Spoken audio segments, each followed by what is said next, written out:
CPM സംസ്ഥാന secretary M V Govindan Kanthapuram AP Aboobacker മുസ്ലിയാരുമായി കൂടിക്കാഴ്ച നടത്തുന്നു. കാരന്തൂർ മർക്കസിലെത്തിയാണ് കൂടിക്കാഴ്ച.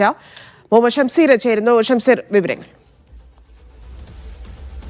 ധന്യ, അരമണിക്കൂറോളമായി കൂടിക്കാഴ്ച ഇപ്പോൾ തുടരുകയാണ്. കാരന്തൂർ മർക്കസിലെത്തിയാണ് കാന്തപുരം AP അബൂബക്കർ മുസ്ലിയാരെ CPM സംസ്ഥാന സെക്രട്ടറി എം വി ഗോവിന്ദൻ ഇപ്പോൾ കാണുന്നത്. അരമണിക്കൂറോളമായി അവർ സംസാരിച്ചു കൊണ്ടിരിക്കുകയാണ്. കോഴിക്കോട് ഇന്ന് CPM ജില്ലാ സെക്രട്ടേറിയറ്റ് യോഗം നടക്കുന്ന സാഹചര്യത്തിലാണ് ഗോവിന്ദൻ മാഷ് ഇന്ന് കോഴിക്കോട് ജില്ലയിൽ എത്തിയത്. നമുക്കറിയാവുന്ന പോലെ തന്നെ നിമിഷപ്രിയയുടെ മോചനവുമായി ബന്ധപ്പെട്ട മർക്കസ് കേന്ദ്രീകരിച്ചുള്ള ശ്രമങ്ങൾ കൂടി സജീവമാകുന്ന സാഹചര്യത്തിൽ കൂടിയാണ് എം വി ഗോവിന്ദൻ മാസ്റ്റർ കൂടി മർക്കസിലെത്തി കാന്തപുരം AP അബൂബക്കർ മുസ്ലിയാരെ കാണുന്നത്. ഇന്നലെ മുഖ്യമന്ത്രി പിണറായി വിജയൻ തന്നെ കാന്തപുരം AP അബൂബക്കർ മുസ്ലിയാരുടെ ഈ കാര്യത്തിലെ ശ്രമങ്ങളെ അഭിനന്ദിച്ചുകൊണ്ട് പ്രതികരിച്ചിരുന്നു. അതിന് പിന്നാലെയാണ് പാർട്ടി സെക്രട്ടറി കൂടി ഈ മർക്കസിലെത്തി കാന്തപുരം AP അബൂബക്കർ മുസ്ലിയാരെ കാണുന്നത്. ഇപ്പോഴും കൂടിക്കാഴ്ച തുടരുകയാണ്.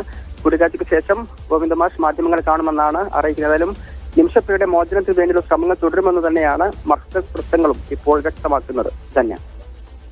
ശരി ഷംസീർ.